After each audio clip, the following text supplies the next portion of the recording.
আমি অসমীয়া জাতিয়ে কেতিয়ালৈকে হিমন্ত বিশ্ব শৰ্মা অমিত শ্বাহ বা নৰেন্দ্ৰ মোদী ডাঙৰীয়াৰ ভণ্ডামী ৰাজনীতি সহ্য কৰি থাকিম সেয়া কিন্তু এতিয়া প্ৰশ্নৰ বিষয় হৈ পৰিছে। যোৱাকালি গৃহমন্ত্ৰী অমিত শ্বাহ ডাঙৰীয়াই এটা কথা কৈছে যে আৰু 5 বছৰ দিয়ক, তেতিয়াহ'লে অসমৰ পৰা বিদেশী তেওঁলোক খেদি পঠাব, চুনকে বিদেশী খেদিব। কিন্তু এটা কথাটো হ'ল 2014 চনত প্ৰধানমন্ত্ৰী নৰেন্দ্ৰ মোদী ডাঙৰীয়াই এটা কথা কৈছিলে যে 16 মে'ৰ পৰা বাংলাদেশে তালি টোপোলা বান্ধিব লাগিব। তাৰপিছত 16 চনত তেওঁলোকে একেই মুখেৰে এটা কথা ক'লে যে শৰাইঘাটক শেষৰণ কৰি অসমৰ পৰা বিদেশী বহিষ্কাৰ কৰিব, বাংলাদেশীক খেদিব। তাৰপিছত 2019 চনতো একেখিনি কথা, 2021 চনতো আহি তেওঁলোকে কয় মোগল খেদাৰ ৰণ আজমল মুখ্যমন্ত্ৰী, এইবিলাক নানা ধৰণৰ ভয় ভীতি দেখুৱাই অসমত কি কৰিলে যে তেওঁলোকে বিজেপি পুনৰবাৰ চৰকাৰ গঠন কৰিলে। এতিয়া 10টা বছৰ অসমত চৰকাৰ গঠন হ'ল আৰু 12টা বছৰ কেন্দ্ৰত চৰকাৰ হ'ল। তেওঁলোকৰ গৃহমন্ত্ৰী, তেওঁলোকৰ চৰকাৰ, তেওঁলোকৰ প্ৰশাসন যন্ত্ৰ। এতিয়া কোনে তেওঁলোকক ৰখাই আছে যে অসমৰ পৰা তেওঁলোকে বিদেশী কিয় বহিষ্কাৰ কৰা নাই, কিয় অসমৰ পৰা বাংলাদেশী তেওঁলোকে বহিষ্কাৰ কৰা নাই, ওলোটাকৈ কিয় কাহ জাপি দি অসমত তেওঁলোকে বিদেশীৰ বজা জাপি দিব বিচাৰিছে, সেই কথা অসমৰ ৰাইজে এতিয়া কিন্তু প্ৰশ্ন কৰিব হ'ল। অসমীয়া ৰাইজক হিমন্ত বিশ্ব শৰ্মা ডাঙৰীয়া বা নৰেন্দ্ৰ মোদী ডাঙৰীয়া বা অমিত শ্বাহ ডাঙৰীয়া সদায় মূৰ্খ বুলি ভাবি আছে বা মূৰ্খ সজাই ৰাখিব বিচাৰিছে। কিন্তু আমি ক'ব জানিব, হিমন্ত বিশ্ব শৰ্মা ডাঙৰীয়াই নিজকে কয় যে তেওঁখনো দেশৰ ভিতৰত আটাইতকৈ প্ৰভাৱশালী আৰু আটাইতকৈ ক্ষমতাশালী মুখ্যমন্ত্ৰী বা ক্ষমতাশালী ব্যক্তি। যদি সঁচাকৈ ক্ষমতাশালী ব্যক্তি হয় আৰু যদি অসমৰ মুখ্যমন্ত্ৰীৰ আসনখনৰ এখন মৰ্যাদা আছে, সেই মৰ্যাদা ৰাখি আপুনি গৃহমন্ত্ৰী অমিত শ্বাহ ডাঙৰীয়া আৰু প্ৰধানমন্ত্ৰী নৰেন্দ্ৰ মোদী ডাঙৰীয়াক সন্মান কৰক, তেওঁলোকক বুজাওক যে এখন বাংলাদেশৰ লগত এখন চুক্তি কৰিব লাগে, যাতে বাংলাদেশৰ লগত চুক্তি কৰি আমি যিখিনি বিতৰণ কৰিম, আমি যিখিনি বাংলাদেশীৰ বজা লৈছোঁ, সেই বজাখিনি বাংলাদেশে একচেপ্ট কৰি ল'ব লাগিব বা তেওঁলোকে ৰাখিব লাগিব। তেনেকৈ এখন চুক্তি বনাওক, তেতিয়া কম আপুনি শক্তিশালী মন্ত্ৰী বা প্ৰভাৱশালী মন্ত্ৰী। যদি সঁচাকৈ আপোনালোকে বাংলাদেশী খেদিব বিচাৰিছে, বিদেশী খেদিব বিচাৰিছে, তেতিয়াহ'লে অসম চুক্তিৰ 6 নং দফা ৰূপায়ণ কৰি দিয়ক। আৰু 6 নং দফা যদি ৰূপায়ণ কৰি দিয়ে, তেতিয়াহ'লে এনে আমি অসমীয়াই সাংবিধানিক ৰক্ষা কৱচ পাম, বিধান বা প্ৰশাসনিক আমি ৰক্ষা কৱচ পাম, অসমৰ সাংস্কৃতিক, অসমৰ সাহিত্য, অসমৰ ভাষা ৰক্ষা পৰিব যদি আপুনি 6 নং দফা অসম চুক্তিৰ 6 নং দফা যদি মানে কাৰ্যকৰী কৰে। কিন্তু সেইটো নকৰে। আপুনি কৈছে যে 2004 চনৰ যিটো মানে এক্সটাৰ্নেল এগ্ৰেশ্যন আৰু ইণ্টাৰনেল যিটো মানে ডিষ্টাৰ্বেঞ্চৰ কথা কৈছে,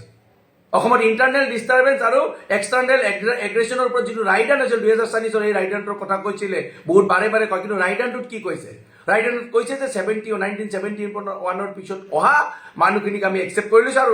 আগত যিখিনি আছে সেইখিনিক ইয়াৰ পৰা বিতৰণ কৰিব লাগে। চিম্পল, আপুনি কৰক। তাৰপিছত আকৌ ৰায়দানটোত কৈছে যে তাৰে পিছত এখন সঠিক NRC মানে যুগুত কৰি উলিয়াব লাগে। NRC হ'ল,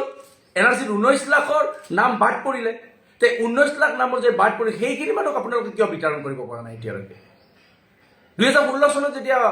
সৰ্বানন্দ সোণোৱাল মুখ্যমন্ত্ৰী হৈছিল, তেতিয়াতো NRC অফিচত গৈ সেৱা কৰিছিলে প্ৰথম দিনা শপত গ্ৰহণ কৰিয়ে। তাৰপিছত আপোনাৰ NRCখন কিয় নকৰে? সেই 19 লাখৰ কথা কিয় নকয়? বাৰে বাৰে অসমৰ ৰাইজক আপুনি কৈছে যে ৰিক্সাত মানে মিয়া ৰিক্সাৱালাক যদি 5 টকা হয় 4 টকা দিলে মিয়া গুচি যাব। তেনেকৈ যদি গুচি যাব লাগিলে তেতিয়াহ'লেতো অসমত মানে এনেকুৱা এটা পৰিৱেশৰ সৃষ্টিয়ে নহ'লে। আপোনালোকে আচলতে এই সমস্যাটো সমাধান কৰিব কিয় নিবিচাৰে, সেইটোৱে ডাঙৰ কথা। ডাঙৰ ডাঙৰ কথা আপুনি কৈ আছে, মিয়াৰ কথা কয়, কিবা মানে উচ্ছেদৰ কথা কয়, কিন্তু এইবিলাকতো সমাধান নহয়। আপুনি কৈ আছে যে আমি কমপ্লেইন কৰিছোঁ, কাৰোবাৰ নাম ভোটাৰ লিষ্টৰ পৰা কৰ্তন কৰিব বিচাৰিছে, আপুনি মিয়া বুলি কয়। কিন্তু কিয় কিমান খিলঞ্জীয়া অসমীয়া মুছলমানৰতো নাম কৰ্তন হৈছে। আমাৰ নলবাৰী সমষ্টিৰ পৰাইতো প্ৰায় 5000তকৈ বেছি খিলঞ্জীয়া মুছলমানৰ নাম এতিয়া আপোনালোকে কৰ্তন কৰাৰ মানে প্ৰচেষ্টা কৰিছে। এইবিলাক নাটক কৰিলে অসমৰ যিটো মেইন সমস্যা, এই মেইন সমস্যাটো সমাধান নহয়। আপোনাৰ যদি সঁচাকৈ মানে ইচ্ছা মানে সদ ইচ্ছা আছে, তেতিয়াহ'লে NRCৰ পৰা যি 19 লাখ নাম বাদ পৰিছিল, সেইবিলাক গুচাই দিয়ক। আৰু মুখ্যমন্ত্ৰী হিমন্ত বিশ্ব শৰ্মাই কালি কৈছিলে যে যোৱা 5 বছৰলৈকে মানে উজনি মানে সুৰক্ষিত হৈছিলে, কিন্তু 5 বছৰৰ ভিতৰত অচিনাকি ব্যক্তিয়ে মাৰ্গেৰিটা দখল কৰিছে, অচিনাকি ব্যক্তিয়ে দুলিয়াজান দখল কৰিছে। এতিয়া মুখ্যমন্ত্ৰী কোন হৈ আছে? গৃহমন্ত্ৰী কোন হৈ আছে? ইমান প্ৰভাৱশালী মুখ্যমন্ত্ৰী থকাৰ পিছত, ইমান ক্ষমতাশালী মুখ্যমন্ত্ৰী থকাৰ পিছত কেনেকৈ অচিনাকি ব্যক্তিয়ে মাৰ্গেৰিটা দখল কৰিব পাৰিলে, কেনেকৈ দুলিয়াজান দখল কৰিব পাৰিলে? দুলীয়াজানৰ মাৰ্ঘেৰিটাতো আপোনালোকৰে বিধায়ক আছে গতিকে আপোনালোকে মানে সাপ হৈ কুটি বেজ হৈ দাৰাৰ যিবিলাক চেষ্টা কৰে ন সেইবিলাক কথাৰ পৰা আপোনালোকে অলপ বিৰত থাকক আৰু অসমীয়া ৰাইজক সঁচা অৰ্থত আপোনালোকে যিটো সমস্যা আছে সমস্যা সমাধানৰ কথা কওক আপুনি গোপীনাথ বৰদলৈৰ নাম কৈছে অম্বিকাগিৰি ৰায়চৌধুৰীৰ নাম কৈছে বিষ্ণুৰাম মেধিৰ নাম কৈছে যে তেখেতসকলে বিদেশীৰ এগেইনষ্টে যুঁজিছিলে আৰু আপুনি কৈছে আপুনিও যুঁজিব গতিকে হয় অম্বিকাগিৰি ৰায়চৌধুৰী কি কৈছিল সেই কথাটো আপুনি ভালকৈ শুনি লওক অম্বিকাগিৰি ৰায়চৌধুৰী কি কৈছিলে যে ই হিন্দুৱে হওক বা মুছলমানেই হওক বা তেওঁৰ কথাখিনিত বংগলীয়া বুলি কৈছিল মানে যিয়ে নহওক অসমৰ বাহিৰৰ পৰা অহা যিবিলাক মানুহে অসমৰ মানে ভাষা সাহিত্য সংস্কৃতি ঐতিহ্য ওপৰত যিবিলাকে মানে আমাৰ ওপৰত অত্যাচাৰ কৰিব পাৰে বা শোষণ কৰিব পাৰে আমাৰ ওপৰত উপদ্ৰৱ চলাব পাৰে তেনেকুৱা সকলো বাহিৰৰ মানুহকে অসমৰ মানে বহিৰাগত মানুহক বাহিৰত ৰখাৰ কথা কৈছে আপুনি এইকাৰণে চাওক সেইকাৰণে আমি কৈছোঁ যে আমাৰ আটাইতকৈ থ্ৰেটটো কি আছে বাহিৰৰ পৰা যিয়ে হওক হিন্দুৱে হওক বা মুছলমানে হওক বা কিছুমান এনেকুৱা ব্যক্তি আছে যিবিলাক অনা অসমীয়া ব্যক্তি আপোনালোকে যিবিলাক পুঁজি পাতি আনিছে যিয়ে অকল বেপাৰ কৰাৰ মানে অসমৰ মাটিবিলাক কিনি মানে নোহোৱা কৰিব দিছে সেইবিলাকো কিন্তু অসমৰ কাৰণে থ্ৰেট হয় সেইকাৰণে অসমৰ ৰাইজে বুজিব লাগিব যে হিমন্ত বিশ্ব শৰ্মা ডাঙৰীয়াই যিবিলাক কৈ আছে যে আমি ফৰেষ্ট লেণ্ড উচ্ছেদ কৰিছোঁ ঠিক আছে ভাল কথা উচ্ছেদ কৰা লোকসকলক ক'ত পঠালে উচ্ছেদ কৰাৰ সময়ত আপোনালোকে বাংলাদেশী বুলি ক'ব তাৰপিছত কিন্তু আপোনালোকে তেওঁলোকক কিন্তু আপোনালোকে সংস্থাপনো দিব আৰু সেই উচ্ছেদিত লোকসকলৰ কিছু মাটি পৰ্বতজত আজি ৩৬০০ বিঘা ৩৬০০ বিঘা মাটি আপোনালোকে আদানীক দি দিছে এইফালে আমাৰ কাৰ্বি পাহাৰত প্ৰায় ৯,০০০ বিঘা আপোনালোকে আদানীক গতাব চেষ্টা কৰিছে তেনেকুৱা যদি হয় প্ৰায় ৫৮,০০০ বিঘা মাটি আপোনালোকে আদানী আম্বানীক এনেকৈ গতাব বিচাৰিছে অসমৰ তেতিয়াহ'লে অসমৰ ভৱিষ্যত ক'ত থাকিব অসমবাসী সুৰক্ষিত হৈ ক'ত থাকিব এতিয়া কথাটো হ'ল কি আপুনি কৈ আছে উঠি অহা প্ৰজন্মক মানে বচাব লাগিব আপোনাৰ নিজৰ ল'ৰা ছোৱালীটো ইয়াত অসমত চাগে নাথাকিব এতিয়াও চাগে অসমৰ বাহিৰতে থাকে তেওঁলোকে গতিকে আপোনাৰ কাৰণে প্ৰব্লেম নাই ৰিক্সাত উঠি কোনো মিয়াৰ ৰিক্সাবিলাক ৪ টকা দিব ৫ টকা দিব মিয়াৰ লগত কাজিয়া কৰিব লাগিব অসমৰ ৰাইজে অসমৰ জনতাই অসমৰ উঠি অহা নতুন প্ৰজন্মই কিন্তু আপোনাৰ ল'ৰা ছোৱালী কি কৰিব আপোনাৰ ল'ৰা ছোৱালী বিদেশত থাকিব ডুবাইত থাকিব আপুনি ডুবাইত থকা ফটো দি আপুনি ভাল পায়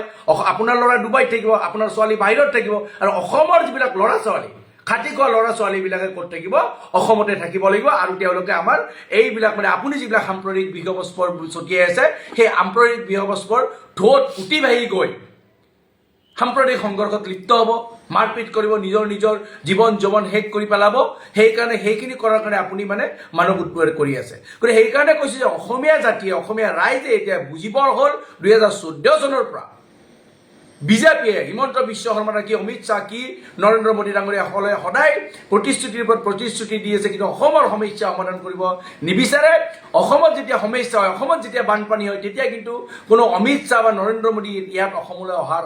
সময় নাথাকে নিৰ্বাচন আহিলে কিন্তু তেওঁলোকে পাৰিলে সপ্তাহত এদিন দুদিনকৈ আহি এনেকুৱা ডাঙৰ ভাষণ দি ফুলজাৰি মাৰে গুচি যায় আজি জুবিন গাৰ্গ ডাঙৰীয়া মৃত্যু হ'ল ইমান দিন আজিলৈকে অমিত শ্বাহ ডাঙৰীয়া আহিছে নৰেন্দ্ৰ মোদী ডাঙৰীয়া আহিছে এবাৰো কিন্তু জুবিন গাৰ্গ ডাঙৰীয়াৰ সমাধিত যোৱা নাই বা জুবিন গাৰ্গ ডাঙৰীয়াৰ ঘৰলৈ গৈ মানে তেওঁ খবৰ লোৱা নাই তাৰমানে অসমীয়া জাতিৰ প্ৰতি অসমীয়া ভাষা সংস্কৃতিৰ প্ৰতি তেওঁলোকৰ কিমান টান আছে কিমান মৰম আছে সেয়াই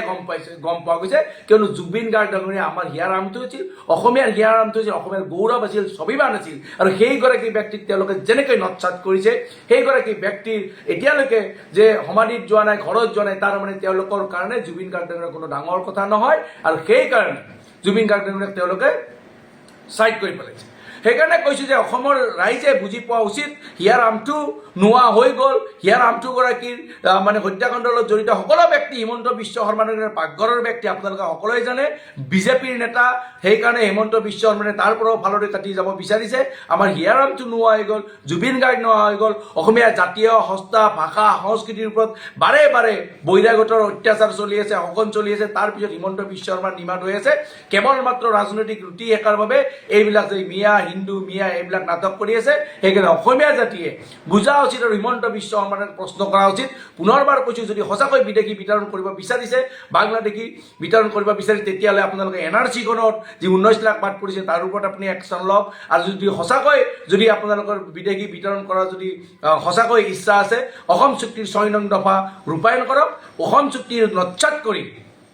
অসমে আপোনালোকে যদি ভাবিছে হিন্দু বাংলাদেশী বজা অসমত জাপি দিলে যে অসমৰ সমস্যা সমাধান হৈ যাব বা অসমৰ প্ৰজন্মই যদি নতুন প্ৰজন্মই যদি আঁকোৱালি ল'ব সেই কথা কিন্তু আপোনালোকে মূৰ্খৰ স্বৰ্গত বাস কৰিছে অসমীয়া জাতিয়ে এতিয়া বুজিছে অসমীয়া নতুন প্ৰজন্মই কিন্তু বুজি উঠিছে ইয়াৰ উত্তৰ কিন্তু পৰৱৰ্তী সময়ত এই আজি 2 মাহ পিছত কিন্তু হিমন্ত বিশ্ব শৰ্মাক ভালকৈ দিব